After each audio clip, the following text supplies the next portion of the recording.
The clock on the dashboard read 3:47 p.m. when Officer Grayson spotted Jalen King walking alone. Just another black teenager in a white neighborhood, suspicious by default in the officer's eyes. The resulting stop was textbook harassment, but Grayson's mocking laughter when Jalen mentioned his father's Special Forces career would prove to be his first and most catastrophic mistake. What the suspended ex-military washout couldn't recognize was the disciplined dignity in the boy's eyes, a mirror image of the man who had taught him to face injustice with quiet strength. 3 days later, when security cameras captured black SUVs circling the neighborhood, and Grayson began digging into classified files that returned only redacted warnings, the real game was already in motion. Isaiah King was coming home, and Oak Ridge Heights would never be the same. Just before we get back to it, I'd love to know where you're watching from today. And if you're enjoying these stories, make sure you're subscribed because tomorrow's special episode is one you definitely don't want to miss. The afternoon sun beat down on Jalen King's shoulders as he walked the familiar route home from school. His headphones pumped music directly into his ears, creating a bubble that separated him from the world around him. At 16, Jalen had mastered the art of moving through his neighborhood like a shadow, present but unseen. Or at least, that's what he preferred. But in Oak Ridge Heights, a predominantly white suburban neighborhood where the King family had lived for the past decade, being unseen wasn't always possible. Especially not for Jalen. As he passed Mrs. Whitaker's house, the curtains twitched. They always did. The older woman never failed to track his movements as he walked by her pristine garden. Jalen kept his eyes forward, pretending not to notice. Just as his father had taught him, "Keep your head up, but your guard higher," Isaiah King had told him once. "Some people will always see you before they see who you are." The corner store came next. Inside, Mr. Peterson's eyes locked onto Jalen through the window, his gaze suspicious and unwavering. Jalen had been in that store 100 times, buying snacks or drinks after basketball practice, yet the owner still watched him like he might stuff his pockets at any moment. Jalen turned the volume up on his music. It was easier that way. He was halfway home when the police cruiser slowed beside him. Jalen felt it before he saw it. That distinct crawl of a vehicle matching his pace. His stomach tightened. He'd seen this before, though usually it happened to older guys, not to high school sophomores walking home on a Tuesday. The window rolled down, revealing Officer Grayson's stern face. Jalen didn't know the cop's name yet, but he would soon enough. "Hey, you. Hold up a minute," the officer called. Jalen stopped, removing his headphones. His father's voice echoed in his mind. "If they stop you, be polite, be calm, don't give them reasons." "Yes, sir," Jalen said, his voice steady despite the anxiety climbing his throat. Officer Bradley Grayson was new to the Oak Ridge Heights Police Department. At 32, he carried himself with the aggressive confidence of someone with something to prove. His close-cropped hair and rigid posture betrayed his military background, though few knew he'd washed out of training before seeing any real action, a detail he conveniently omitted from most conversations. "What are you doing in this neighborhood?" Grayson asked, eyes narrowing as he scanned Jalen from head to toe. "I live here, sir. Just walking home from school." "ID?" Jalen hesitated. "I'm 16. I don't have a driver's license yet, just my school ID." He reached slowly for his backpack. "Keep your hands where I can see them," Grayson snapped, his hand instinctively moving toward his holster. Jalen froze, his hands visible in front of him. "My school ID is in my backpack, sir." Grayson exited the vehicle, circling around to where Jalen stood on the sidewalk. A few neighbors slowed their cars, watching. Others peeked through windows, drawn to the spectacle of the new officer questioning the black teenager. "What's in the bag?" "Empty it out." "Just books and school stuff," Jalen said, carefully setting his backpack on the ground and unzipping it. As Jalen removed his textbooks and notebooks, Grayson's demeanor shifted from cautious to contemptuous. The boy's backpack contained nothing but school materials, a water bottle, and basketball shoes. No weapons, no drugs, nothing to justify the stop. But rather than ending the encounter, Grayson doubled down. "Where do you live exactly?" he demanded. "Cedar Street, sir. Number 1742. Just 3 blocks that way." Parents home? My mom will be home from work soon. What about your dad? Where's he? Grayson's tone had changed, becoming almost conversational, but with a mocking edge that made Jalen's skin crawl. He's away for work. What kind of work keeps a man away from his family? Grayson pressed, leaning closer. You kids never seem to have a man at home, huh? The implication was clear and it stung. Jalen could feel heat rising to his face, but he kept his expression neutral, just as his father had taught him. My dad's in Special Forces, Jalen replied quietly. The words came out matter of fact, without bravado or challenge. Just the truth, simply stated. Grayson's face split into a wide grin before he burst into laughter, the sound echoing down the quiet suburban street. Special Forces? He repeated, loud enough for the gathering onlookers to hear. Your daddy's G.I. Joe, huh? That's rich, kid. Jalen said nothing, his face a mask that betrayed none of the anger and humiliation churning inside him. Hey, Miller, Grayson called to another officer who had pulled up in a second cruiser. This kid says his daddy's in the Special Forces. Maybe he works with Chuck Norris. Officer Miller chuckled uncomfortably, glancing at the growing number of witnesses on the street.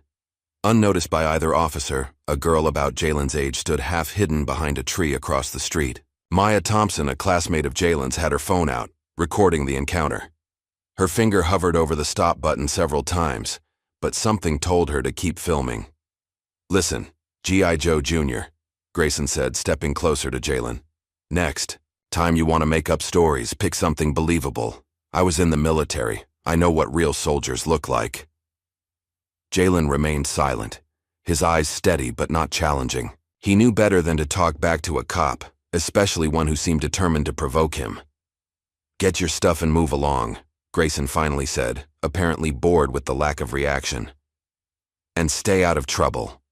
Jalen carefully repacked his bag, conscious of the eyes watching him. He placed his headphones back over his ears, though he didn't turn the music on. As he walked away, he could still hear Grayson's voice behind him. Special Forces my ass, the officer muttered to Miller. Bet Dad's Special Forces of the couch, probably never even met the kid.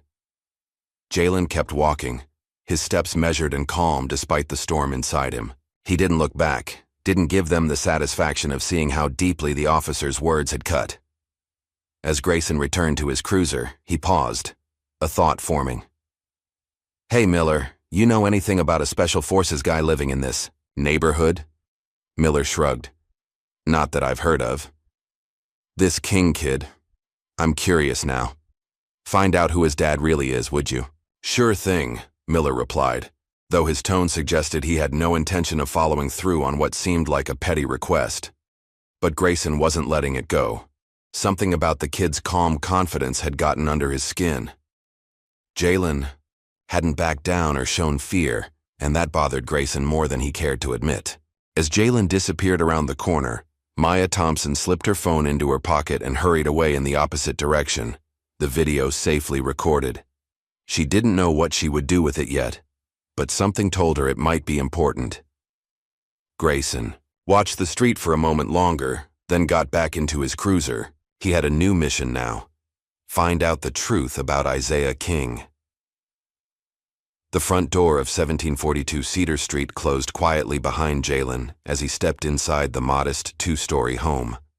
Unlike many of the showpiece houses in Oak Ridge Heights, the King residence was humble but well-maintained, a testament to Angela King's meticulous care, despite working full-time as a hospital administrator. Jalen dropped his backpack by the door and stood for a moment in the entryway, letting the familiar sense of home wash over him.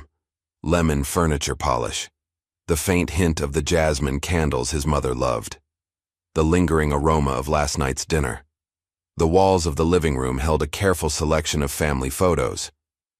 Angela and Jalen at his middle school graduation, Jalen as a toddler in the backyard, the three of them, mother, father, son, at the beach 5 years ago, squinting into the sun. But there were no photos of Isaiah in uniform, nothing that suggested his military career. This was deliberate. Jalen walked to the kitchen and grabbed an apple from the fruit bowl. The encounter with Officer Grayson replayed in his mind as he took a bite, the crisp sound filling the quiet house. A memory surfaced. Jalen, at 8 years old, sitting cross-legged in the backyard while his father taught him how to tie special knots. "Why do I need to know this, Dad?" he had asked. "We don't go camping much." Isaiah's smile had been warm but serious. "These are skills, son. Some skills you show the world, like your basketball. Others, you keep hidden until needed. Being invisible, when necessary, is sometimes the greatest advantage." At the time, Jalen hadn't fully understood what his father meant. Now, at 16, pieces were starting to come together. The sound of keys in the front door pulled Jalen from his thoughts. Angela King entered, her nurse's scrubs replaced by the business attire she wore as a hospital administrator. Despite the long day, her posture remained straight, her movements precise. "Hey, baby," she greeted him, setting down her purse. "How was school?" "Fine," Jalen replied automatically. Angela gave him a look that said she didn't believe him but wouldn't press. Not yet. She had a sixth sense when it came to her son. "Homework?" "Just some calculus and a history paper." She nodded, then paused, studying his face. "Something happened today." It wasn't a question. Jalen considered brushing it off but knew it was pointless. His mother always saw through him. "Got stopped by a cop on the way home." Angela stiffened, her casual demeanor instantly replaced with alert concern. "What happened? What did he want?" "Nothing. Just the usual. Asked what I was doing here, checked my backpack. Did he give a reason for stopping you?" "No." Angela's jaw tightened. "Did you get his name or badge number?" "Grayson, I think." "He's new." She nodded, filing the information away. "What else? I know there's more." Jalen hesitated. "He asked about Dad." The change in Angela was subtle but immediate. A slight narrowing of her eyes, a barely perceptible straightening of her already perfect posture. "What did you tell him?" "Just that he's in special forces. Nothing else." Angela was quiet for a long moment. "Jalen, we've talked about this. You know not to—" "I know, Mom," he interrupted. But he was saying stuff about how kids like me never have dads at home. I didn't give details. I couldn't let him think Dad abandoned us." Angela's expression softened. She crossed the kitchen and pulled her son into a hug, something she knew he was increasingly reluctant to accept as he grew older. But tonight, he didn't pull away. "Listen to me," she said, her voice low and serious. "Your father's work is not something we discuss with strangers, especially not with police. It's not just about privacy. It's about safety. Our safety. Your father's safety." "I know," Jalen said. "I'm sorry." "It's okay. Just be careful.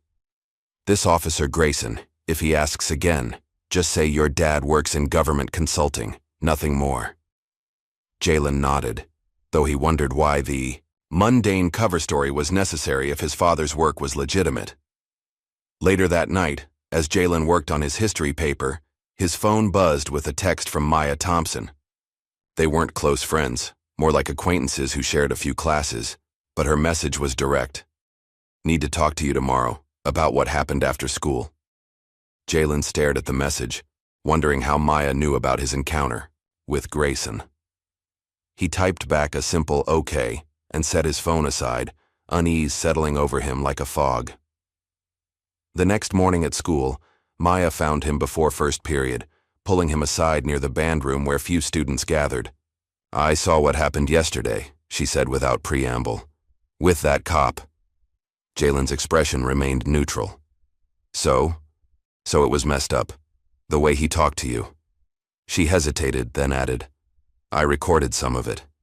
Jalen's eyes widened slightly, the only indication of his surprise. "Why would you do that?" "Because it wasn't right," Maya said, pushing her glasses up her nose. "My dad's a civil rights attorney. He says always document." Jalen nodded slowly, processing this information. "What are you going to do with it?" "Nothing, unless you want me to." "But, was it true? About your dad?" The question hung between them. Jalen considered brushing it off, denying it, or changing the subject. Instead, he simply said, Yes. Maya studied his face for a moment, then nodded. Cool. Just wanted to know. The conversation ended as the warning bell rang, but as Jalen headed to first period, he felt Maya's question lingering.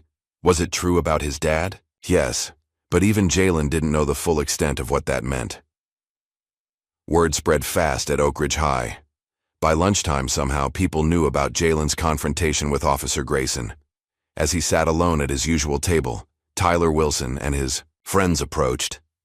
"Hey, King," Tyler called, loud enough for nearby tables to hear. "Heard you told Grayson your dad's like Rambo or something." Jalen kept eating his sandwich, not looking up. "My dad says your dad works at Burger Force, not Special Forces," Tyler continued, encouraged by his friends snickering. "Your dad talks about my family at dinner?" "Weird," Jalen replied coolly, still not looking up. Tyler's face reddened. "Whatever, man. Everyone knows you're lying. Your dad probably ran off years ago." Jalen finally looked up, his dark eyes meeting. "Tyler's." He said nothing, but something in his steady gaze made Tyler shift uncomfortably. "Come on, guys," Tyler muttered, retreating with his friends to their regular table. Maya slid into the seat across from Jalen a moment later. "Ignore them," she said. "Tyler's dad is that real estate agent who got caught posting racist stuff online last year." Jalen's mouth twitched in what might have been a smile. "You know a lot about everyone's parents," Maya shrugged. "My mom works at the courthouse. I hear things." They ate in companionable silence for a while before Maya spoke again. "So Special Forces. That's intense." "I don't want to talk about it," Jalen said quietly. Maya nodded. "Fair enough. But if that cop keeps bothering you, tell me. Like I said, my dad's an attorney." Meanwhile, across town, Officer Grayson was beginning his shift with a new mission. He'd spent the previous evening searching social media for information about the King family, but found little. Angela King had a basic Facebook profile with minimal posts and no photos of her husband. Jalen didn't appear to have any social media presence at all, unusual for a teenager. Grayson started his patrol in the Cedar Street area, driving slowly past the King residence. It looked quiet, ordinary. Nothing to suggest a Special Forces operative lived there. He parked down the block and approached an elderly woman working in her garden. "Good morning, ma'am," he said, flashing his most charming smile. "Officer Grayson, just checking in on the neighborhood. How long have you lived here?" "Going on 30 years, she replied proudly. "So you must know most of your neighbors. The Kings, down at 1742. What's their story?" The woman, Martha Jenkins, straightened up, wiping dirt from her hands. "Angela's a dear, works at the hospital. The boy Jalen, he's quiet but polite. Always offers to shovel my walk in winter. And Mr. King? Isaiah, right?" Martha's expression turned thoughtful. "He's away a lot. Military, I think, though Angela doesn't talk about it. Very private family." "Military, huh? Any idea what branch, or what he does?" Martha shook her head. "Like I said, they're private. Isaiah comes and goes. Sometimes he's home for months, then gone just as long. Nice man, though. Fixed my porch steps last spring when he was home." Grayson nodded, filing the information away. "Thanks for your time, ma'am. Just getting to know the community." As he continued his inquiries throughout the day, the pattern repeated. Neighbors knew the Kings but had little specific information about Isaiah. He was rarely seen, always working, away, but no one seemed to know exactly what he did. That evening, Grayson sat in his cruiser outside the King residence, watching the house from a distance. The lights were on in what he assumed was the kitchen. Through the window he could see Angela moving around, and occasionally Jalen passed by. No sign of a third family member. Grayson's radio crackled. "Unit 4, what's your 20? "Cedar Street," he replied. "Just finishing patrol. Copy that. Shift's almost over. Head in for debrief." Grayson started the engine but took one last look at the King house before driving away. The boy's claim still bothered him. Special Forces? It seemed far-fetched, yet no one in the neighborhood could confirm or deny it. The mystery only fueled his curiosity. Later that night, Angela King's phone rang just after midnight. She reached for it in the darkness, checking the caller ID. Unknown number.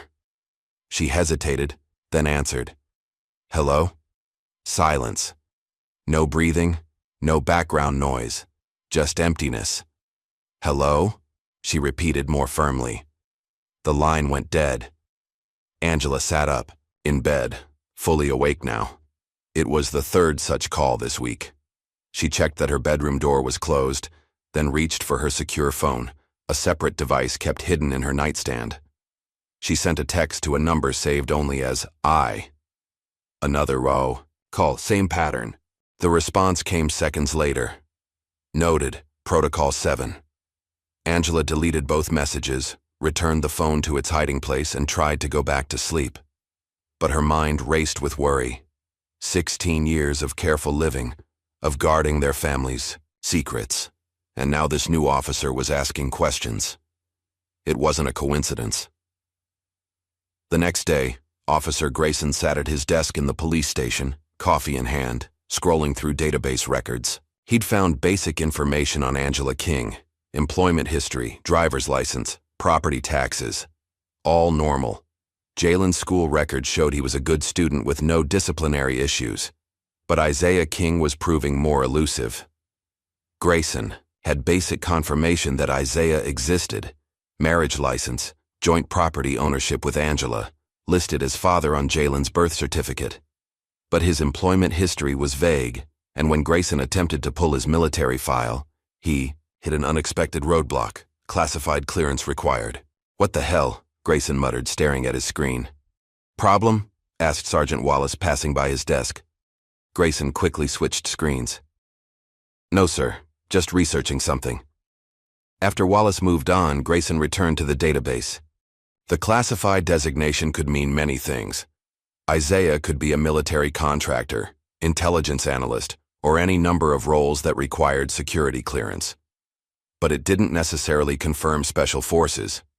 Still, it was enough to make Grayson uncomfortable. He had told colleagues about the punk kid with the special forces fairy tale, expecting to disprove Jalen's claim easily.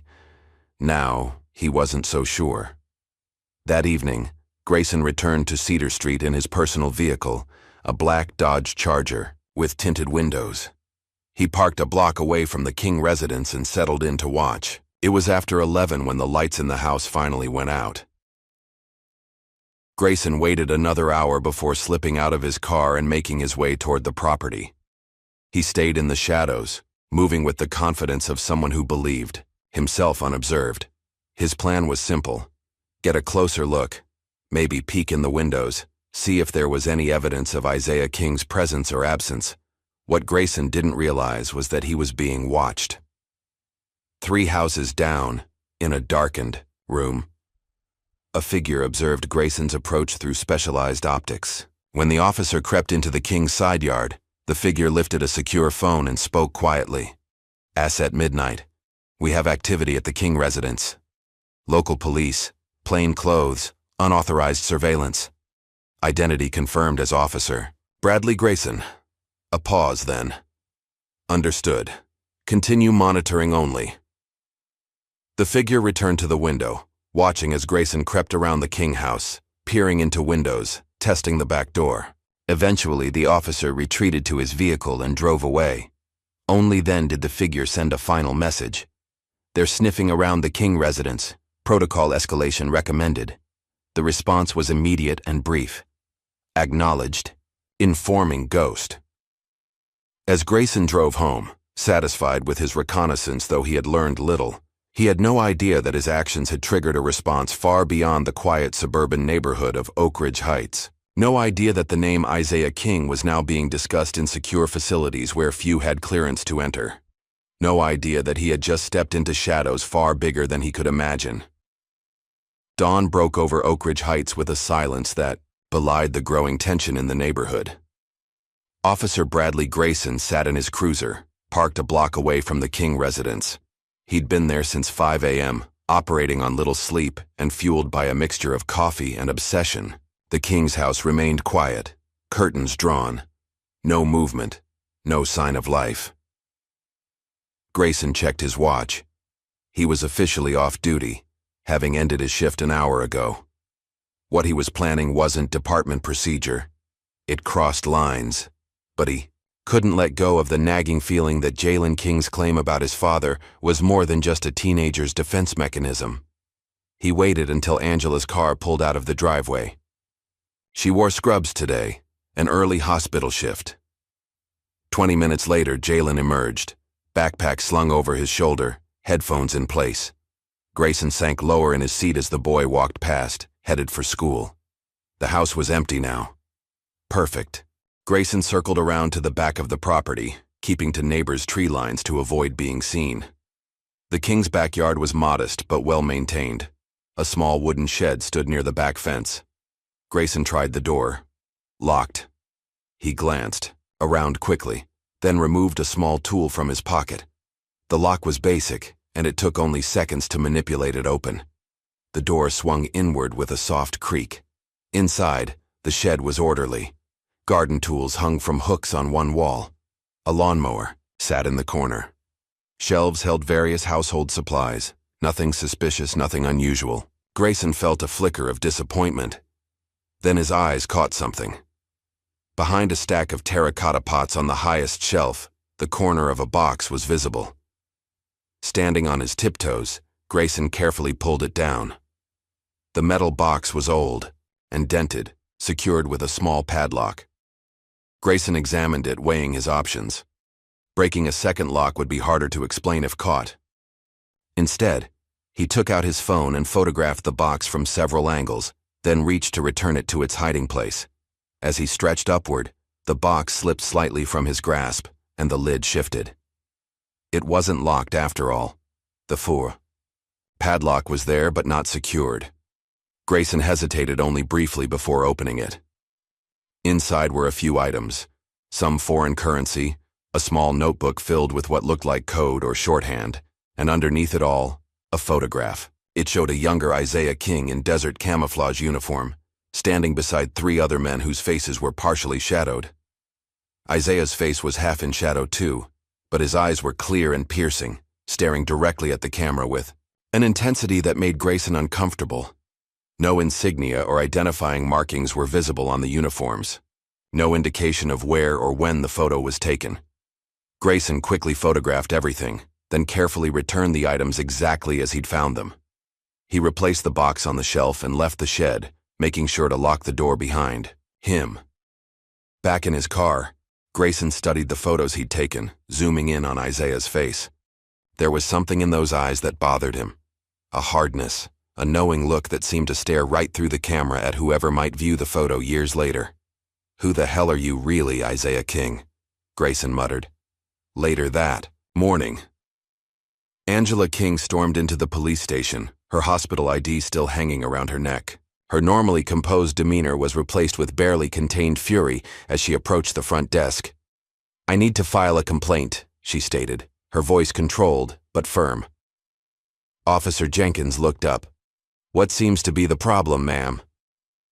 "Someone broke into my shed this morning. I have a security camera that captured it." She placed her phone on the counter, showing a clear image of Grayson picking the lock. "And that someone is one of your officers."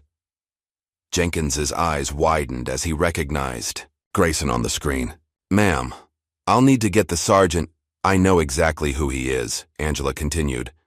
"Officer Bradley Grayson, the same officer who has been harassing my son and asking invasive questions about my family around the neighborhood."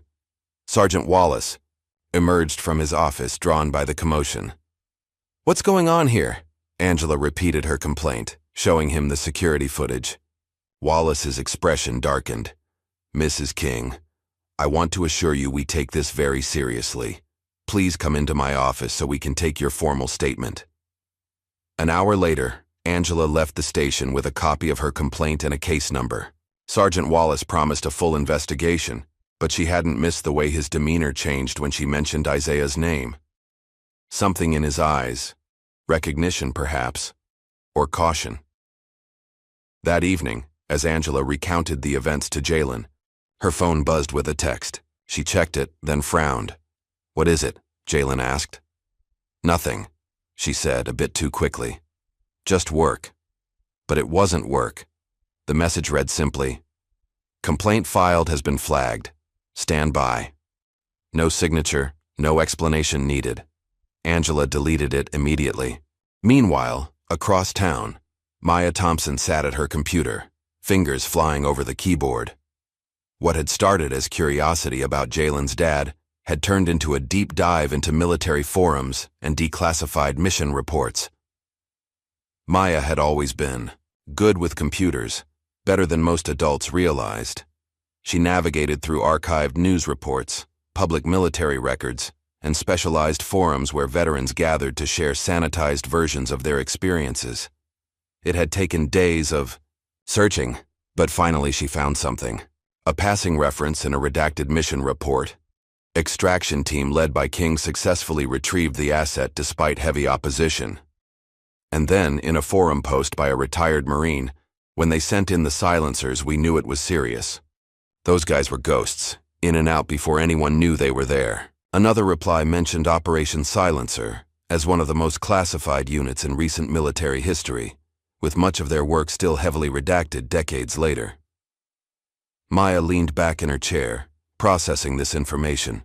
She couldn't be certain this was Jalen's father. King was a common name, after all. But the timeline matched, and the secrecy around the unit would explain the family's privacy. Her bedroom door opened, and her father poked his head in. "Still up, Maya? It's after midnight." "Just finishing some research," she replied quickly, closing her browser tabs. James Thompson studied his daughter's face. "This wouldn't happen to be about the King boy and that officer you mentioned, would it?" Maya hesitated. "Maybe." James sighed. "Maya, I know you want to help, but be careful. If what you suspect about the father is true, these aren't waters you want to go wading into without a life vest." "What do you mean?" "Just be careful. If Angela King needs legal help, tell her to call me directly. But otherwise, keep your distance from this situation." After her father left, Maya reopened her browser. There was one more reference she'd found, a heavily redacted mission report with a signature line that was partially visible. "Ah King, Operation Silencer, Unit 8. It wasn't conclusive proof, but it was enough to make her believe Jalen had been telling the truth. The following days brought a strange calm to Oak Ridge Heights. Grayson had been temporarily reassigned to desk duty pending the investigation into Angela's complaint. Jalen walked to and from school without incident, but there were subtle changes in the neighborhood. Black SUVs with tinted windows were spotted circling the area at night. Neighbors noticed unmarked vehicles parked at odd hours. Whispers started spreading. Something was happening in the quiet suburb one evening. As Jalen stopped at Thompson's Corner Market for a Gatorade after basketball practice, he found himself face-to-face with Grayson. The officer was in civilian clothes, buying cigarettes at the counter. Their eyes met in the store mirror. Grayson turned slowly, a smile spreading across his face that didn't reach his eyes. "Well, if it isn't G.I. Joe's boy," he said, loud enough for the other customers to hear. "Still telling fairy tales, soldier boy?" Jalen said nothing, simply held Grayson's gaze as he placed his drink on the counter and pulled out his wallet. Grayson stepped closer. "You know what's funny? I did some digging on your dad. Interesting stuff." Jalen kept his expression neutral, but his heart rate accelerated. He paid for his drink and turned to leave. "I'm not done talking to you," Grayson said, his voice hardening. "But I'm done listening," Jalen replied quietly, echoing his father's calm stare, eyes that gave nothing away while seeing everything. Something in that look unnerved Grayson. It was too familiar, too reminiscent of the photograph he'd found. The same steady confidence, the same unspoken strength. "You think you're tough because Daddy taught you some tricks?"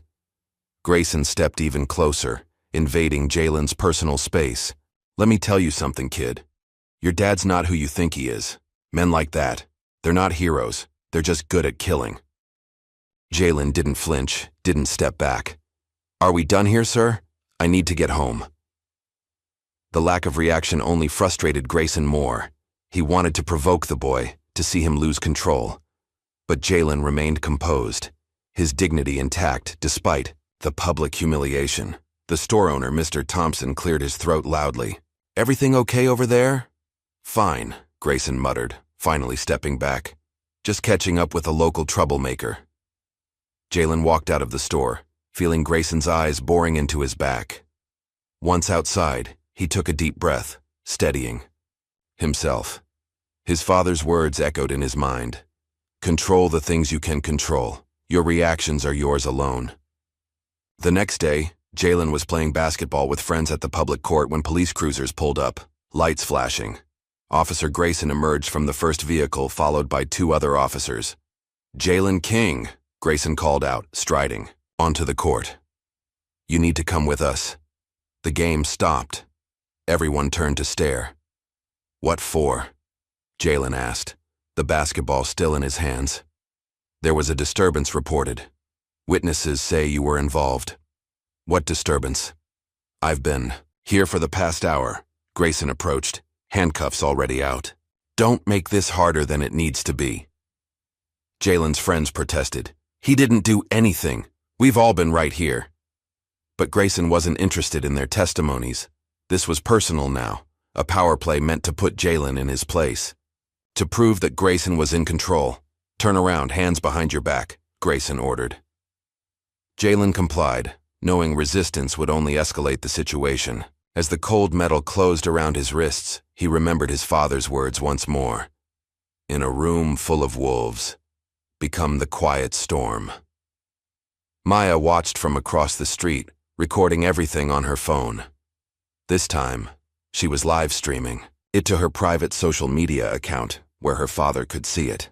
James Thompson was already calling colleagues before the police cruiser carrying Jalen left the scene.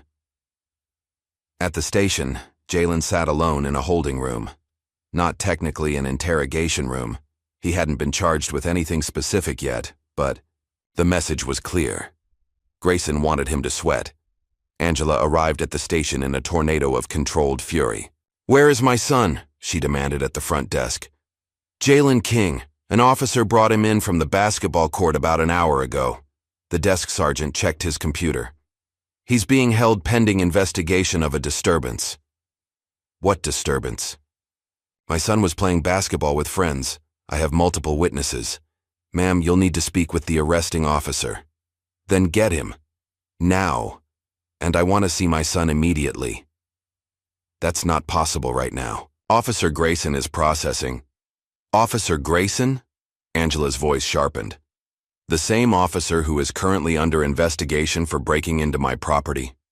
The one who's been harassing my son? He's in charge of this case?" The sergeant looked uncomfortable. "Ma'am, I understand your concern." "No, you don't. Get your supervisor. Now. Or the next call I make will be to my lawyer, followed by every news outlet in the state." While Angela fought to see her son, Grayson entered, the holding room where Jalen waited. "Comfortable?" Grayson asked, a smirk playing at his lips. Jalen said nothing. "You know, I could charge you with assault. Got a witness who says you shoved someone at that court. Your word against his." Still, Jalen remained silent. "Not so tough without Daddy around to protect you, huh?" Grayson leaned closer. "Where is he anyway? On some secret mission? Or maybe he just doesn't care enough to show up?" Jalen looked directly into Grayson's eyes. "Are you charging me with something, sir? Or is this just more harassment?" Grayson's phone rang before he could respond. He checked it, frowned, and stepped out of the room. In the hallway, Sergeant Wallace waited with a grave expression. "What the hell are you doing, Grayson? This kid's mother is raising hell in the lobby, threatening lawyers and media. And she's right. You're under investigation for the shed incident. You shouldn't be anywhere near this case."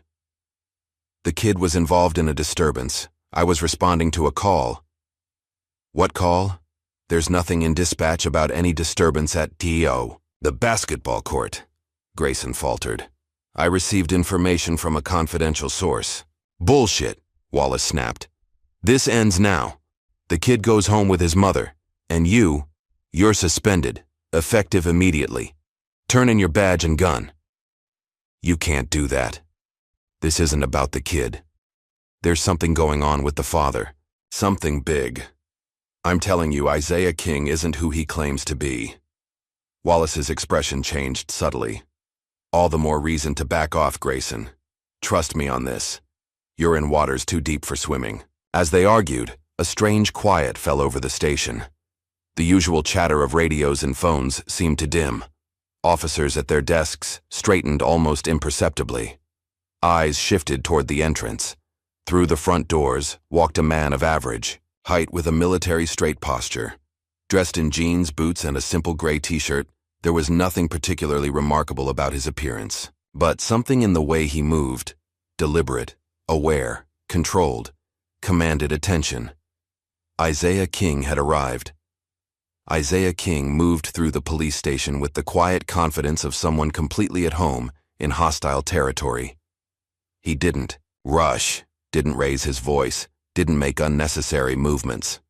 His eyes, the same piercing gaze that had unsettled Grayson in the photograph, scanned the room, missing nothing. Angela saw him first, relief washing over her face. Their eyes met briefly before Isaiah approached the front desk. "I'm here for my son, Jalen King," he stated, his voice deep and calm. The desk sergeant stared for a moment before finding his voice. "Sir, I'll need to see some ID." Isaiah reached slowly into his back pocket and produced his wallet. From it, he extracted not a standard driver's license, but a military ID with distinctive red markings along the border. The sergeant's eyes widened as he examined it. "One moment, sir," he said, suddenly respectful. "I'll get the sergeant." Wallace emerged from the hallway, still mid-argument with Grayson, when he spotted Isaiah. He froze, recognition flickering across his face. Wallace had served before joining the police force. He knew what those red markings meant. "Mr. King," Wallace said, extending his hand. "Sergeant Paul Wallace, there's been a misunderstanding with your son." "Has there?" Isaiah replied evenly, shaking the offered hand. His eyes shifted to Grayson, who stood nearby trying to mask his surprise with defiance. "Your son was brought in regarding a disturbance, but we found no evidence to support the claim," Wallace explained quickly. "He's being released immediately. No charges." "I'd like to see him now," Isaiah said. "It wasn't a request." "Of course, this way." As they moved toward the holding area, Grayson stepped forward. "Wait just a minute, we're still processing." Wallace cut him off. "Stand down, Grayson. You're suspended, remember?" Isaiah paused, turning to face Grayson. Fully for the first time. The officer felt a chill as those eyes assessed him, cataloging strengths, weaknesses, threat level. "Officer Grayson," Isaiah said, his tone conversational. "I understand you've been asking questions about me." Grayson swallowed hard but maintained his bravado. "Just doing my job, keeping the community safe." "By breaking into my property, by harassing my son?" Interesting interpretation of police work. Before Grayson could respond, Isaiah pulled a folded document from his pocket and handed it to Wallace. "This is a formal request for all records pertaining to Officer Grayson's interactions with my family, including today's incident. It's been filed through proper channels, but I wanted to deliver a courtesy copy in person." Wallace scanned the OSG's document, noting official seals and signatures that went well beyond the local police department's authority. His face paled slightly. "We'll cooperate fully, Mr. King." Isaiah nodded once, then continued toward the holding room, leaving Grayson seething in confused anger. This wasn't the confrontation he had expected.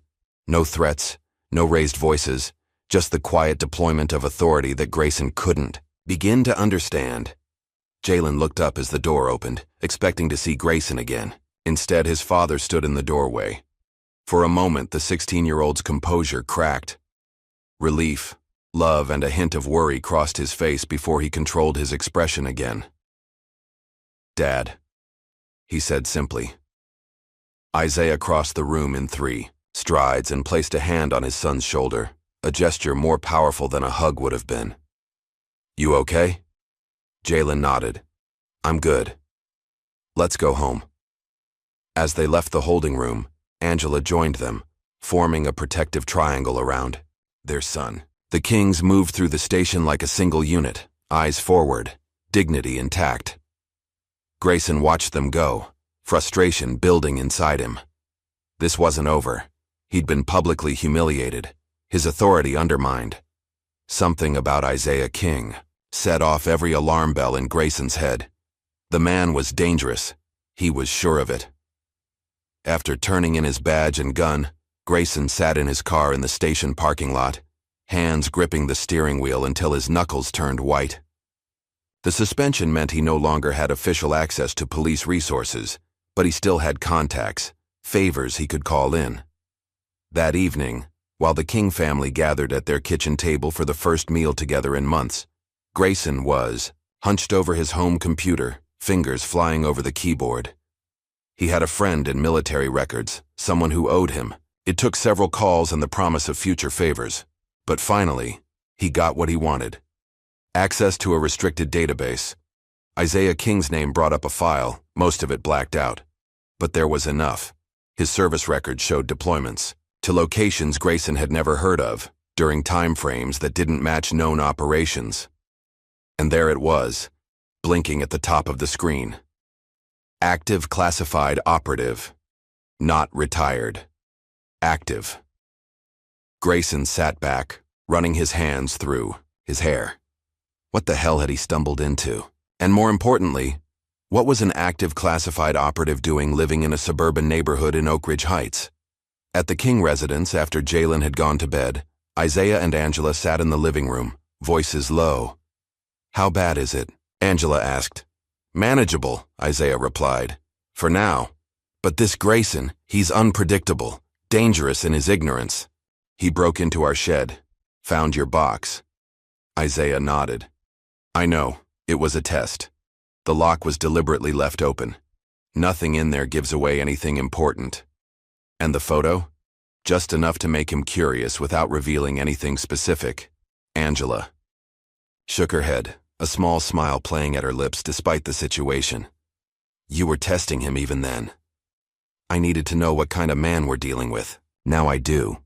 And the worst kind. One with a wounded ego and something to prove." Isaiah's expression hardened slightly. "He'll keep coming. He's already accessed restricted databases." Angela's eyes widened. "How do you know?"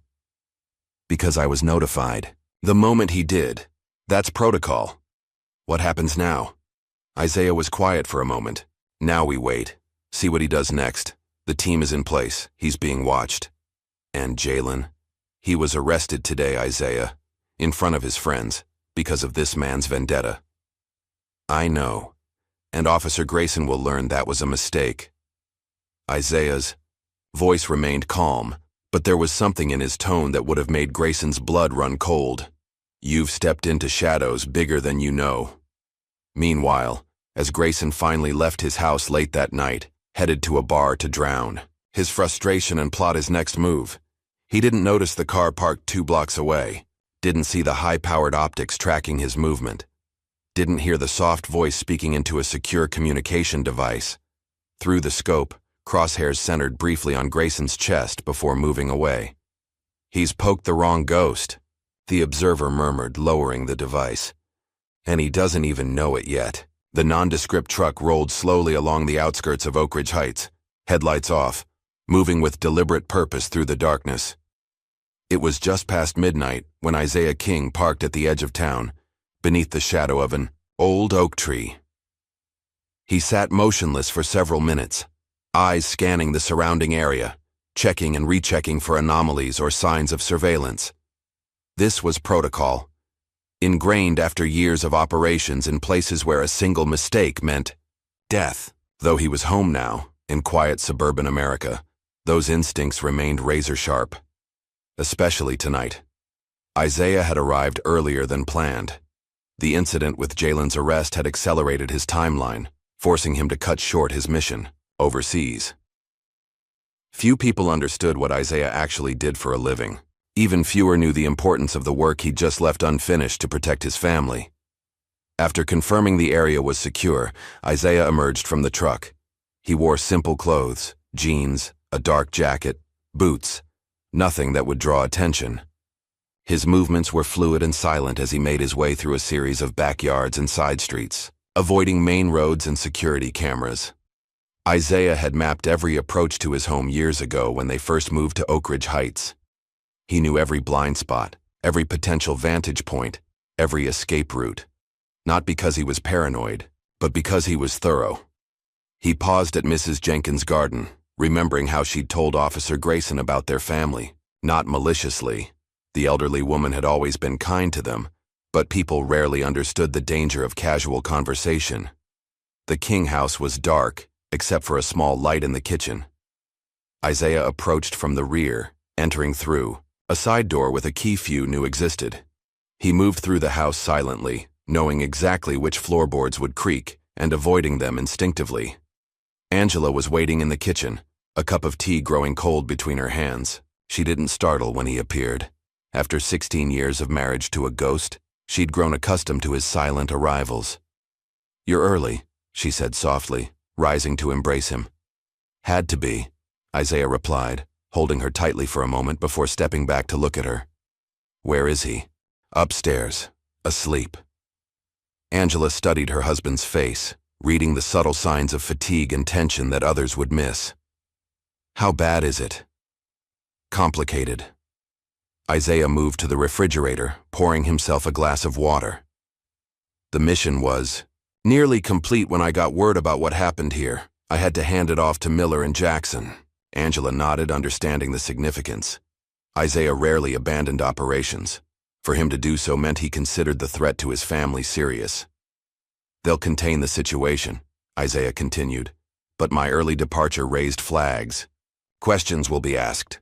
By whom? Everyone." Isaiah's slight smile held no humor. "From the secretary down to local assets. An operative of my classification doesn't just walk away mid-mission unless something critical has happened." "Something critical did happen," Angela said firmly. "Your son was targeted, arrested without cause." Isaiah nodded, his expression hardening, briefly.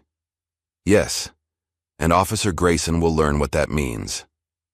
They sat in comfortable silence for a moment, the reunion both sweet and shadowed by the circumstances that prompted it. "He's changed since you last saw him," Angela said eventually, "growing up so fast." "He handled himself well," Isaiah noted with quiet pride.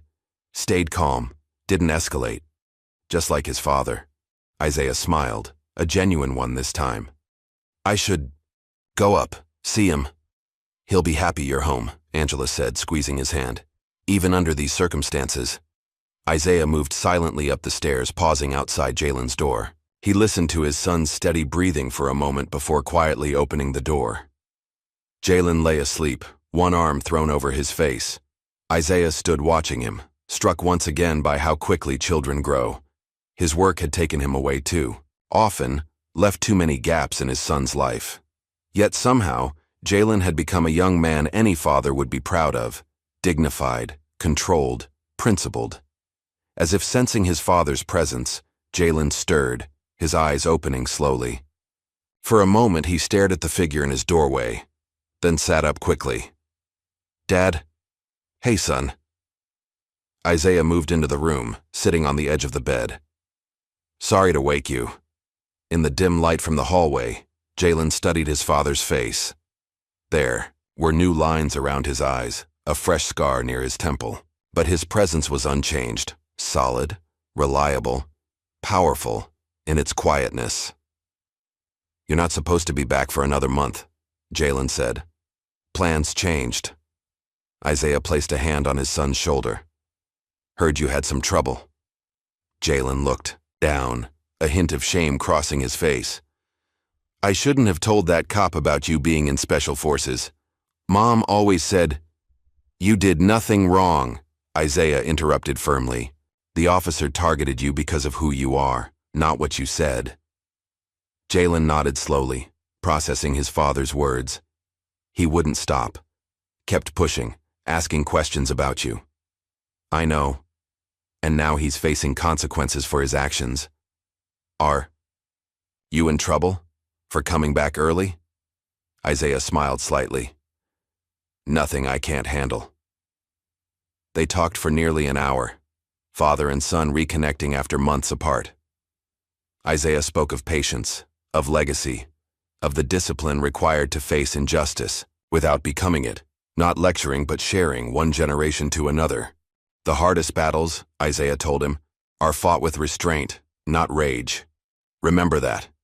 Eventually, Jalen's eyes grew heavy again. Before leaving him to sleep, Isaiah asked casually, "This Officer Grayson, tell me everything." The next morning, while Jalen was at school, Isaiah left the house before sunrise. He drove to the outskirts of town, to an old diner that had been there since he was a boy. Inside, 3 elderly black men sat at a corner booth, drinking coffee and playing dominoes. They looked up as Isaiah entered, recognition and respect in their eyes. "Well, look who the wind blew in," said Walter Dixon, the oldest of the 3 at 82. "Isaiah King, back among the living." Isaiah smiled, clasping each man's hand firmly before sliding into the booth. These men had known him since childhood, had watched him grow, leave for service, return changed. They were elders in the community, respected voices whose influence ran deeper than most realized.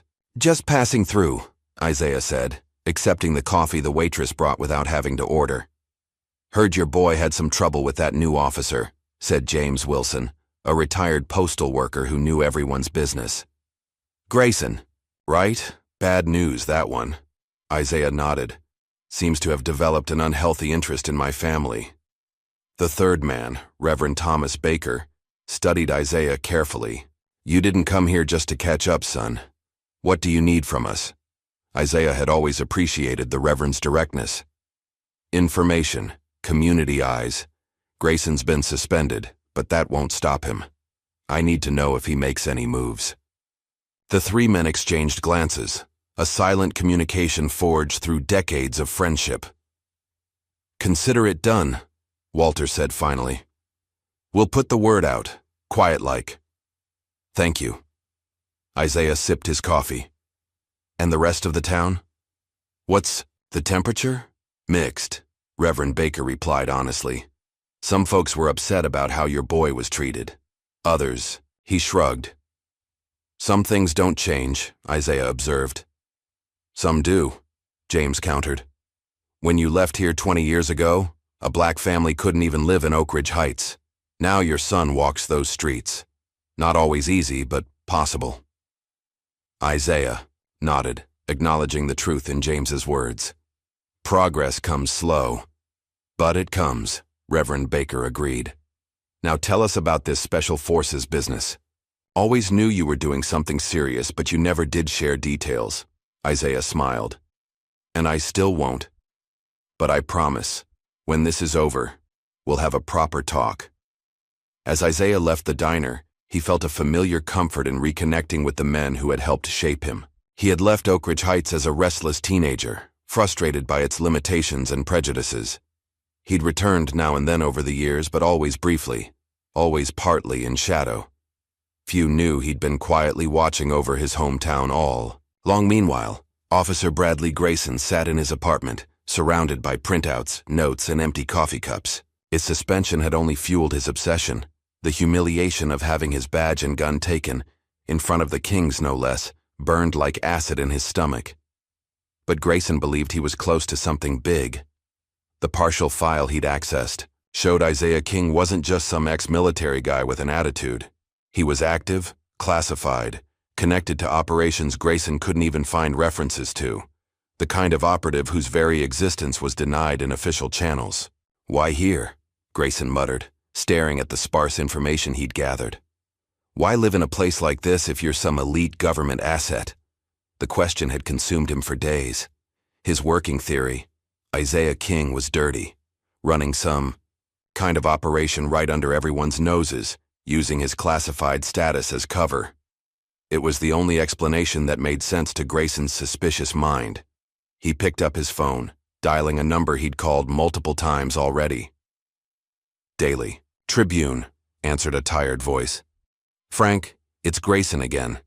Did you look into what I sent you?" The local reporter sighed audibly. "Bradley, we've been through this. I can't run a story accusing a citizen of being some kind of secret agent without evidence, especially not after you've been suspended for harassing his family." "I'm telling you, there's something here," Grayson insisted. This guy shows up out of nowhere, flashes some classified ID, and suddenly the entire department is walking on eggshells? That doesn't strike you as suspicious? What strikes me as suspicious is your fixation on this family, Frank replied bluntly. Let it go before you lose more than just your badge. Grayson hung up, fuming. Nobody believed him. Nobody saw what he saw. Fine. He'd find proof himself. Then they'd all understand what they were dealing with. He picked up another phone, a burner, purchased with cash, and made a different call. The man who answered had no name, just a service Grayson had used occasionally to dig up dirt on suspects. I need everything on Isaiah King, Grayson said without preamble. Military records, financial transactions, travel history. Whatever you can get. That'll cost you, the voice replied. And if he's really government, it could get complicated. Just do it, Grayson snapped, and put together a file on his kid too, Jalen King. After hanging up, Grayson formed a new plan. He would gather enough evidence to expose Isaiah King publicly, force the truth into the open, and what better way to do that than through the man's son? Special Forces dad? Grayson muttered, a bitter smile forming. Total fraud. And I'm going to prove it. While Grayson plotted, Maya Thompson was working on her own investigation. The video of Jalen's arrest had sparked outrage among their classmates. Maya had edited it carefully, adding context about the previous harassment, and posted it to her social media accounts. The response was immediate and widespread. Local community forums exploded with debate.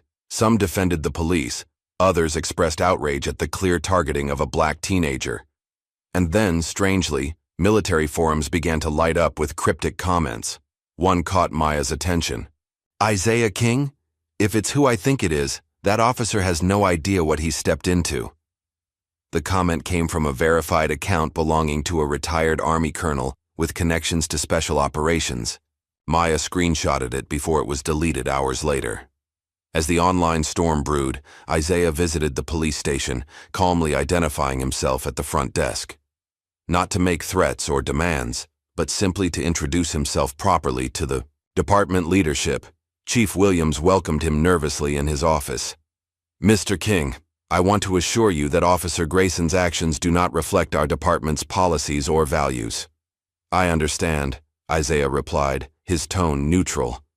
Individual. Officers make individual choices. It's how those choices are addressed that defines an organization. The chief nodded, uncomfortable under Isaiah's steady gaze. The investigation into the shed incident is ongoing, and Officer Grayson remains suspended pending its completion. And my son's unlawful arrest? Chief Williams shifted in his seat. We're reviewing the circumstances. There appears to have been a misunderstanding. A misunderstanding, Isaiah repeated, the words flat. Is that what you call racial profiling and false arrest in Oak Ridge Heights? The chief had no good answer. Isaiah didn't press further, simply stood and handed the man his card, plain white with only a name and number. If Officer Grayson makes contact with my family again, call me directly, day or night. After Isaiah left, Chief Williams stared at the card for a long moment before picking up his phone. He had received a call earlier that morning from someone at the Pentagon, a brief professional conversation that had left him deeply unsettled. Do you understand who Isaiah King is? The military official had asked him. Do you realize what his service record contains? The chief hadn't known how to respond.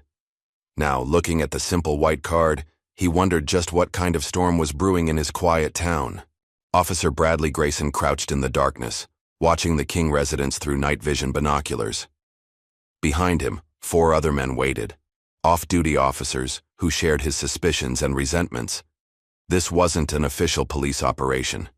There were no warrants, no probable cause, just Grayson's obsession and his ability to convince others to follow him.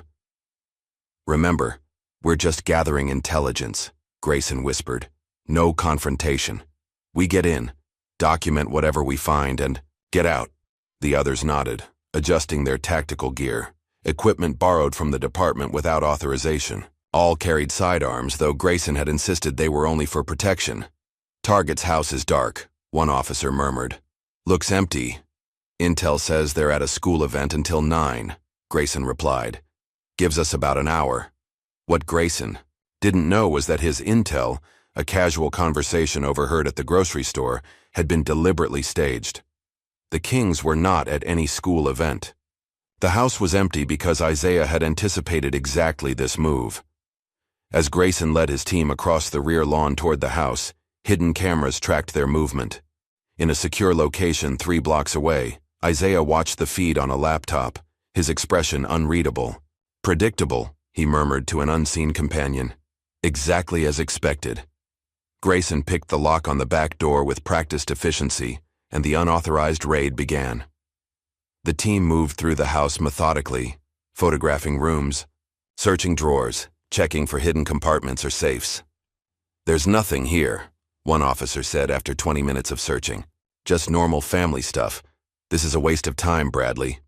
Keep looking, Grayson insisted. Check under furniture behind picture frames. He's hiding something.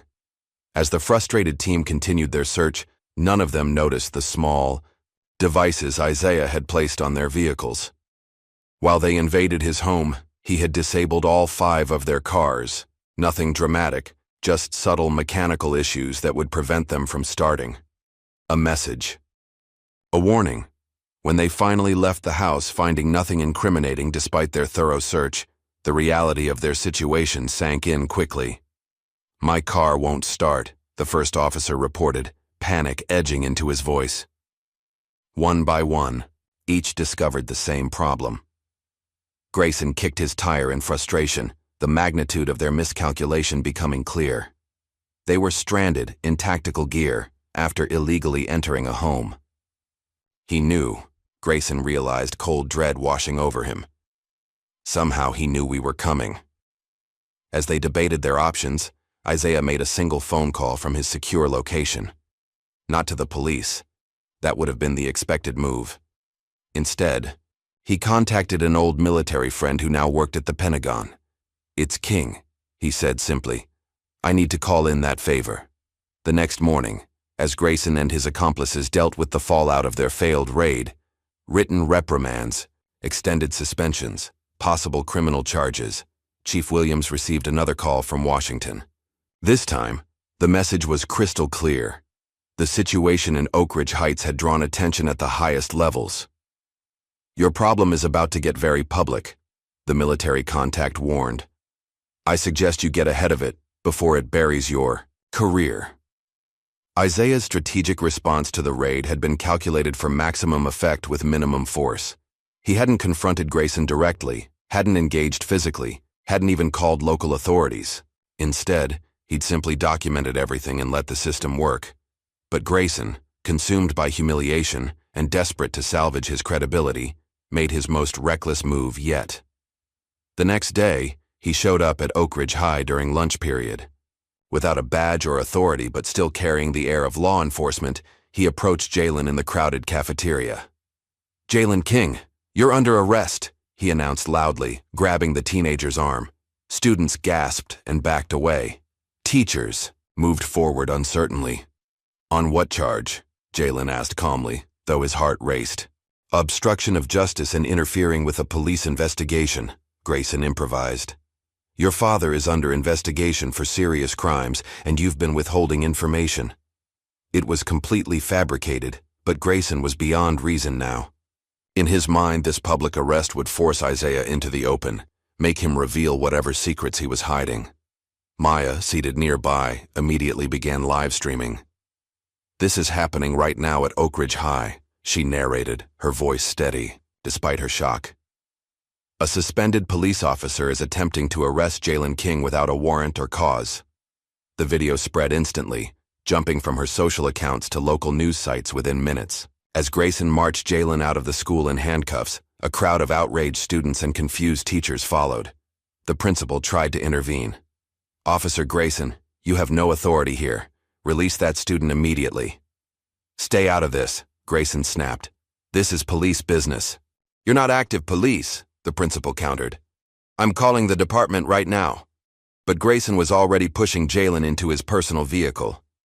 In his deluded state, he believed he was finally taking control of the situation, forcing a confrontation that would reveal the truth.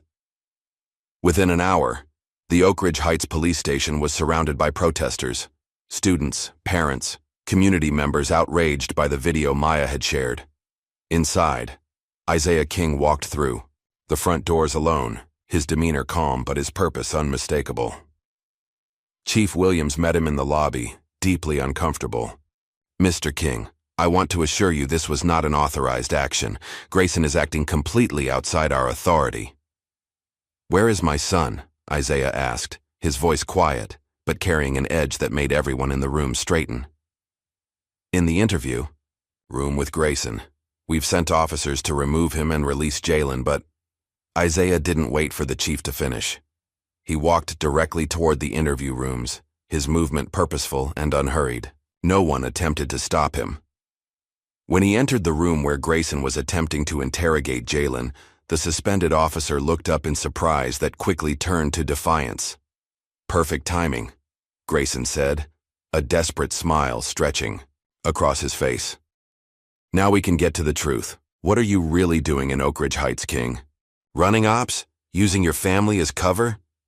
Isaiah didn't respond to Grayson at all. Instead, he looked at his son. "You okay?" Jalen nodded, his composure intact despite the circumstances. Isaiah turned back to Grayson, placing a folder on the table. Between them, inside were legal documents, surveillance footage of the illegal raid, and military credentials that dwarfed anything Grayson had managed to access. "Officer Grayson," Isaiah said calmly, "you are currently holding a minor against his will, having abducted him from school property while impersonating a police officer. These are federal crimes." Grayson's confidence wavered. "I'm investigating a potential national security threat." "No," Isaiah corrected him. "You're persecuting a family because your ego can't accept being wrong. And now, you've crossed lines that can't be uncrossed." Behind the scenes, Grayson's superiors were being flooded with calls, not just from local officials and angry parents, but from military brass, congressional offices, and intelligence agencies. "Do you realize who you're dealing with?" One caller demanded of Chief Williams. "Do you have any idea what King has done for this country?" As two uniformed officers entered to remove Grayson, he made one last desperate accusation. "He's a ghost operative, running some kind of deep cover mission right here in our town." The officers exchanged glances, embarrassed by their former colleague's breakdown. They led him away, his protests echoing down the hallway. Isaiah helped Jalen to his feet, checking the marks on his wrists from the handcuffs. "Let's go home." As they walked through the station, officers and staff stepped aside respectfully. Outside, the crowd of protesters cheered as Jalen emerged. Maya pushed through to reach them, her phone still live streaming. "Jalen, are you okay?" "What happened? In there?" Jalen managed a small smile. "I'm fine. It's over now." Isaiah placed a protective hand on his son's shoulder, guiding him toward their car. The crowd parted before them, voices offering support and outrage on their behalf. But in his eyes, those who knew how to look could see the truth. It wasn't over. Grayson had been removed, but he remained a threat, unpredictable, desperate, and now totally unhinged. Later that night, as Grayson sat in a holding cell awaiting charges, he made a decision. If the system wouldn't listen, if no one would believe him about Isaiah King, then he would take matters into his own hands one last time. He needed leverage, something to force King into the open, to make everyone see the truth, and he knew exactly what that leverage would be. The morning after Jalen's public arrest and release, Officer Bradley Grayson was nowhere to be found. His apartment sat empty, his phone went straight to voicemail, and the ankle monitor he'd been fitted with as a condition of his release had been cut off and left on his kitchen counter. Chief Williams called an emergency meeting with his senior officers. "I want Grayson found, now. Before he does something we'll all regret." But Grayson had vanished, his personal vehicle discovered abandoned at a bus station 20 miles outside of town. The man had gone completely off-grid, drawing on skills, from his brief military training to evade detection. At the King residence, Isaiah received the news with a calm that unsettled the officer who delivered it. "You don't seem concerned," the officer observed. "Concerned isn't the right word," Isaiah replied. Prepared is more accurate. After the officer left, Angela turned to her husband. You know he's coming for us. Isaiah nodded. For Jaylen specifically. Grayson needs leverage. We should leave town, Angela suggested, fear evident in her voice for the first time since the ordeal began. Just until they find him. Running isn't an option, Isaiah said. This ends here, one way or another. They decided Jaylen would stay home from school, a precaution that turned out to be prescient. Just before noon, as Jaylen sat at the kitchen table working on homework, a text message arrived from Maya's phone. Need to talk. Emergency. Meet at Crawford Park Trail. Don't tell parents. Jaylen stared at the message, instinct telling him something was off. Maya wouldn't ask him to meet alone, not after everything that had happened, and she definitely wouldn't tell him to keep it from his parents. He showed the message to his father. Isaiah studied it briefly. Good instinct not to respond. It's not from Maya. A call to Maya's actual number confirmed their suspicion. She was in class, her phone in her backpack. Someone had created a fake number with her name. Grayson, Isaiah concluded, already moving to secure the house. He's making his move. Within minutes, Isaiah had activated security protocols that few civilian homes would possess. Reinforced locks engaged automatically, windows secured with invisible shatterproof film, security cameras activated around the perimeter. Stay inside. With Mom, Isaiah instructed Jaylen. I need to move freely. What are you going to do? Jaylen asked, watching his father check a small device that resembled a specialized phone. End this. Isaiah's voice held no anger, no excitement, just calm, certainty. But even Isaiah's careful planning couldn't anticipate every possibility. As Angela moved to the living room to close the curtains, the distinctive crack of breaking glass filled the house, followed immediately by the hiss of gas. Smoke grenades, Isaiah shouted. Out the back now! The Kings moved quickly toward the rear exit, but as Jaylen reached the kitchen, a figure in a black tactical mask crashed through the side door, grabbing him in a chokehold. Don't move! Grayson shouted, his voice muffled behind his mask but unmistakable. He pressed a gun against Jaylen's temple. Back up! All of you! Isaiah froze, assessing the situation with remarkable clarity despite the chaos. Angela stood beside him, her eyes locked on her son. Officer Grayson, Isaiah said evenly, you're making a mistake that can't be undone. Shut up, Grayson barked, tightening his grip on Jaylen. You've been playing games long enough. Time for the truth. The smoke was thickening, making it difficult to see clearly. Grayson began backing toward the door, dragging Jaylen with him. I'm taking your son somewhere to have a real conversation, Grayson announced. No interference, no special forces backup, no Pentagon calls, just us. And then everyone will know who you really are. Isaiah took a single step forward. Bradley, listen to me carefully. There are lines you don't cross even in war. This is one of them. Stay back, Grayson warned, his hand shaking slightly as he pressed the gun harder against Jaylen's head. Isaiah stopped, his hands visible. Take me instead, I'm the one you want. No, Grayson laughed bitterly. You're too dangerous. The boy comes with me. You'll get instructions soon. With that, he dragged Jaylen outside to a waiting car. As they sped away, Isaiah moved with startling efficiency, first ensuring Angela was safe, then activating a device on his wrist. Blackbird compromised, he spoke into it. Priority Alpha, tracking active. Angela clutched his arm. What did you do? Tell me you can find him. Isaiah's expression was grim but focused. Jaylen's watch. It has a tracker, military grade, undetectable. The Buck teams you mentioned before, already mobilizing, Isaiah assured her. But I'm not waiting for them. Miles away, in an abandoned warehouse on the outskirts of town, Grayson forced Jaylen into a metal chair, securing his hands with zip ties. The teenager remained calm despite his racing heart, his father's teachings echoing in his mind. When in danger, observe everything. Knowledge is survival. Grayson paced before him, gun still in hand, clearly unraveling. He'd removed his mask, revealing wild eyes and 3 days' growth of beard. "Your dad's some kind of operative, isn't he?" Grayson demanded. "Running missions right here in America, against Americans." Jalen said nothing, studying the warehouse instead.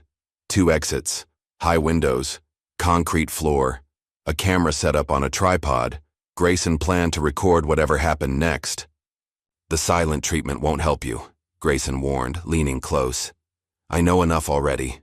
Those classified files, the Pentagon calls, the surveillance equipment in your house, normal families don't live like that." Still, Jalen remained silent, his eyes steadily meeting Grayson's. The resemblance to Isaiah's unwavering gaze only infuriated the ex-officer more. "Talk!" Grayson shouted, slamming his hand on a nearby table. Jalen finally spoke, his voice surprisingly steady. "What do you want me to say? That my dad serves his country? That he protects people? That's not a secret." "Protects people?" Grayson scoffed. "Men like your father don't protect. They eliminate threats. They operate in the shadows. They kill." "Is that what this is about?" Jalen asked quietly. "You're scared of my dad?" The question struck a nerve. Grayson's hand tightened on his gun. "I'm not scared. I'm exposing the truth. People deserve to know when dangerous operatives are living among them." "The only dangerous person here is you," Jalen replied, his courage building. "You broke into our home, you arrested me illegally. Now you've kidnapped me at gunpoint. Who's the threat, Officer Grayson?" Before Grayson could respond, his phone buzzed. The text message contained only an address, this warehouse's address, followed by 3 words. "I'm coming in." Grayson's face paled. He rushed to the windows, scanning the area outside. Nothing. No movement, no vehicles, no sign of approach. But Isaiah King was coming. Somehow he'd found them already. "He's bluffing," Grayson muttered, though his shaking hands betrayed his fear. "There's no way he found us this fast." Jalen allowed himself a small smile. "You really don't know who my dad is, do you?" Meanwhile, Isaiah moved through the industrial district like a ghost, analyzing the warehouse from all angles before approaching. No backup, no tactical team. This was personal now, a father protecting his son, a line cross that demanded response. Inside, Grayson grew increasingly agitated, checking windows, barricading doors, preparing for a siege that could come from any direction. His original plan, to force Isaiah into revealing his true nature on camera, was unraveling as fear replaced anger. "Your dad thinks he's so special," Grayson hissed at Jalen. "Special forces, classified missions. But he's just a man. He bleeds like anyone else." "You're right," came Isaiah's voice, seemingly from everywhere and nowhere at once. The warehouse's poor acoustics made it impossible to pinpoint. "I'm just a man, a father, and you have my son." Grayson spun wildly, gun extended, searching for the source. "Show yourself. Let Jalen go, Bradley," Isaiah continued, his voice calm despite the tension. "Walk away. There's still a way out of this where nobody gets hurt." "Liar," Grayson shouted. "You've been waiting for this, a chance to eliminate me. That's what men like you do, isn't it? Silence threats?" There was a moment of complete stillness before a figure stepped from the shadows near the back of the warehouse. Isaiah King walked slowly into the open, hands empty and visible at his sides. No weapon, no tactical gear, just a man in jeans and a gray t-shirt. "If I wanted to eliminate you, Bradley," Isaiah said softly, "we wouldn't be having this conversation." Grayson trained his gun directly at Isaiah's chest. "Stay where you are. One more step and I'll shoot." Isaiah stopped, his eyes briefly meeting. Jalen's conveying reassurance before returning to Grayson. "You won't shoot. You're a police officer, not a murderer. Not yet, anyway." "You don't know what I am." Grayson's voice cracked with emotion. "Nobody does. Everyone looks at me like I'm crazy, but I know the truth. Men like you, operating on American soil, using your families as cover. Is that what you think I am?" Isaiah asked. "Some kind of domestic operative? I've seen your files, the classified missions, the Pentagon connections." Isaiah took another careful step forward. "Yes, I serve my country, in places most Americans never see. against threats they never know exist, but never against my own people. Never here. Stop moving, Grayson screamed, his finger tightening on the trigger. Or what? You'll shoot an unarmed man in front of his son? Is that who Bradley Grayson is? Isaiah continued his slow approach. You wanted the truth. Here it is. I protect people. From warlords, terrorists, those who prey on the innocent, that's all. No shadow government, no domestic operations. Just a soldier doing his duty. Fight me, Grayson demanded, desperation. Replacing reason. Fight like a man. Show everyone what you really are. In a sudden move, Grayson lunged forward, swinging his gun toward Jalen. But before he could take aim, Isaiah moved with breathtaking speed and precision. His hand struck Grayson's wrist at a precise pressure point, causing instant numbing. Just a gun clattered to the floor. Grayson swung wildly with his other hand, but Isaiah deflected each blow with minimal movement, using his opponent's momentum against him. It wasn't a fight. It was a demonstration of absolute control. Each of Grayson's increasingly frantic attacks was countered with calm efficiency. Finally, with a series of lightning-fast strikes to key pressure points, Isaiah disabled Grayson completely. The ex-officer collapsed to his knees, arms hanging useless at his sides, his nervous system temporarily short-circuited by Isaiah's precise technique. That's who I am, Isaiah said quietly, looking down at the defeated man. Someone trained to end conflicts with minimal force. To protect, not destroy. As he freed Jalen from the zip ties, the warehouse doors burst open. SWAT teams swarmed in, weapons raised, followed by Chief Williams and several federal agents in suits. Isaiah had called them before approaching, ensuring proper authorities would witness the resolution. Isaiah King, one of the federal agents, called. Pentagon sent us. You good? Isaiah nodded, one arm around his son's shoulders. We're good. Officer Grayson needs medical attention. Non-lethal takedown, but he'll need monitoring. As Grayson was secured and led away, screaming about conspiracies and cover-ups, news vans began arriving outside. The story had broken wide open.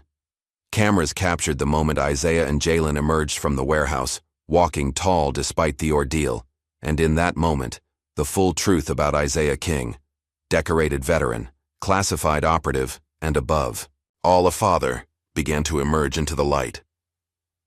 3 weeks after what local media dubbed the warehouse standoff, Oak Ridge Heights Town Hall was filled beyond capacity. Residents from all walks of life packed into the meeting room, spilling out into the hallways. At the front, Mayor Patricia Davis struggled to maintain order as voices competed to be heard. The past weeks had brought dramatic changes to the quiet suburb. Grayson faced multiple federal charges, from kidnapping to civil rights violations. The police department was under investigation. And Isaiah King, the man whose very existence had once been classified, had become the center of a community-wide conversation about race, justice, and protection. Please, everyone, Mayor Davis called over the din. Our guest speaker has arrived. The crowd quieted as Isaiah King walked to the podium. He wore a simple button-down shirt and slacks. No uniform, no visible signs of his military background. Yet he carried himself with unmistakable authority. Thank you for coming, Isaiah began, his deep voice carrying easily through the room. What happened to my family wasn't unique. It was just visible. It forced a conversation many would prefer to avoid. He paused, scanning the faces before him, some supportive, others still uncertain. I'm not here to assign blame or demand retribution. I'm here to talk about moving forward, about building a community where my son, where all our children, can walk home without fear. For the next 30 minutes, Isaiah spoke not with anger, but with wisdom. He called for accountability in the police department, for community oversight, for training that recognized and addressed implicit bias. But he also acknowledged the complexity of the situation, the vast majority of officers who served honorably, the real security concerns that communities faced. Officer Grayson failed, Isaiah said toward the end, not because he was suspicious of an unusual situation, but because he allowed that suspicion to become prejudice, and that prejudice to become persecution. We can do better. We must do better. The Room erupted in applause when he finished. Even those who had come prepared to argue found themselves nodding in agreement. This was not the vengeful operative Grayson had imagined, but a measured, thoughtful citizen who had served his country in shadows most would never know. In the weeks that followed, change came quickly to Oak Ridge Heights. Chief Williams resigned, replaced by a reform-minded captain from a neighboring district. New training protocols were implemented for all officers. Community oversight boards were established with real power to review complaints. For Jalen, life took unexpected turns. As well, when he returned to school, he found himself viewed differently, not just as the kid with the mysterious dad, but as someone who had faced injustice with dignity and strength. Younger students, especially boys of color, began seeking him out for advice and support. "I don't know what to tell them," Jalen admitted to his father one evening. "I just did what you taught me." Isaiah smiled. "That's exactly what they need to hear. Not grand speeches, just honest guidance. Dignity isn't taught in classrooms, son. It's passed from one generation to the next." Maya Thompson's journalism took flight in the aftermath. The video she'd recorded of Jalen's arrest was shown in civics classes across the country, sparking discussions about civil rights, law enforcement, and community responsibilities. Her detailed reporting on the events earned her a prestigious scholarship for young journalists. "I couldn't have done it without you," she told Jalen one day after school. "You gave me the courage to keep filming when I was scared." "I think you had that courage all along," Jalen replied. "You just needed a reason to use it." Their friendship deepened in the following months, built on shared experience and mutual respect that hinted at something more to come. Meanwhile, Isaiah faced decisions of his own. His cover blown, his family's location compromised, he received multiple offers to relocate. New identities, new positions, new beginnings far from Oak Ridge Heights. He turned them all down. Instead, Isaiah did something that surprised everyone who thought they knew him. He opened a training center in the heart of town, not a typical martial arts studio, but a place focused on leadership, self-defense, and community service for local youth. The King's Self-Defense and Leadership Academy quickly became a gathering place for young people from all backgrounds. Isaiah taught not just physical techniques but the mental discipline that had guided his own life. The waiting list grew longer each month. Even more surprising were those who came seeking redemption. Several residents who had once crossed the street when Jalen walked by now enrolled their children in Isaiah's classes. Mrs. Whitaker, who had always watched suspiciously from behind her curtains, brought cookies to the King's home and apologized tearfully for years of silent judgment. "Change comes slow," Isaiah told Angela as they watched these transformations unfold. "But it comes." Bradley Grayson watched these developments from a prison cell. Deemed mentally unstable after his breakdown, he was held in a secure psychiatric facility pending trial. His television access was limited, but he caught glimpses of Isaiah on the news, speaking at community events, working with children, being celebrated as a local hero. The sight filled him with bitter regret.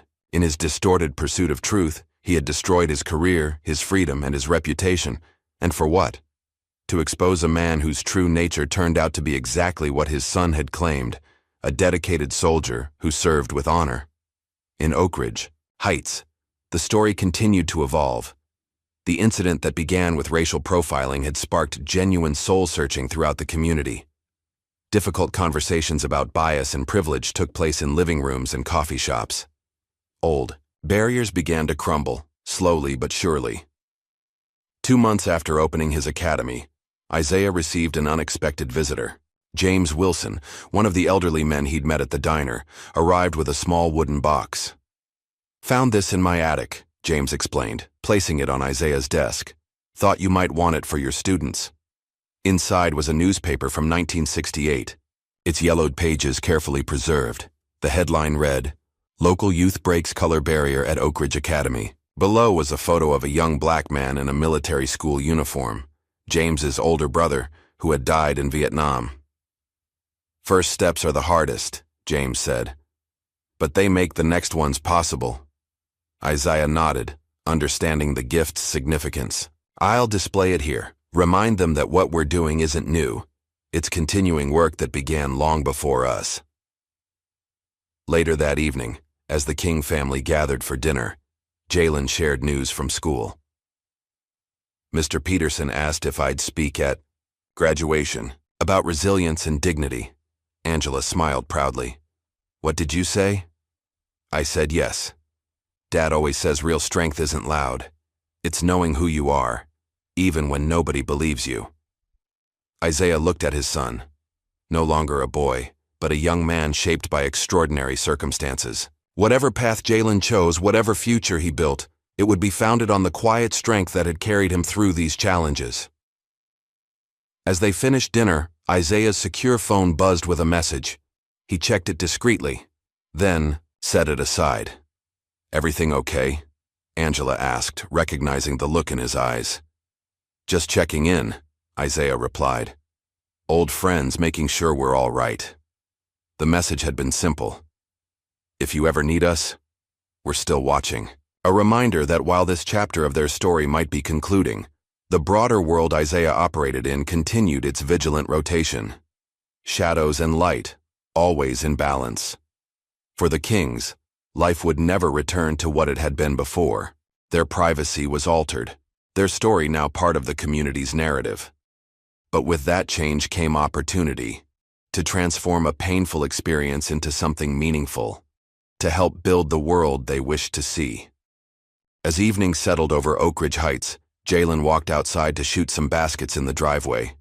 The same street, the same houses surrounded him, but something fundamental had shifted. Mrs. Whitaker waved from her garden. Mr. Peterson nodded respectfully from his evening walk. Children called Jalen's name as they rode bikes past the house. No sideways glances, no suspicious stares, no curtains twitching, just neighbors, seeing each other clearly for perhaps the first time. And somewhere, beyond the peaceful suburban streets, beyond the immediate concerns of daily life, Isaiah King's military contacts monitored the situation from a distance, not because the danger remained, but because that's what family did for one another. They watched. They waited. They stood ready, just a glimpse into a much larger world that most would never see or know existed. What would you risk to protect those you love from injustice? How far would you go when the system fails your family? Isaiah King showed us his answer. What's yours? Like and subscribe for more stories that explore the shadows where courage meets consequence.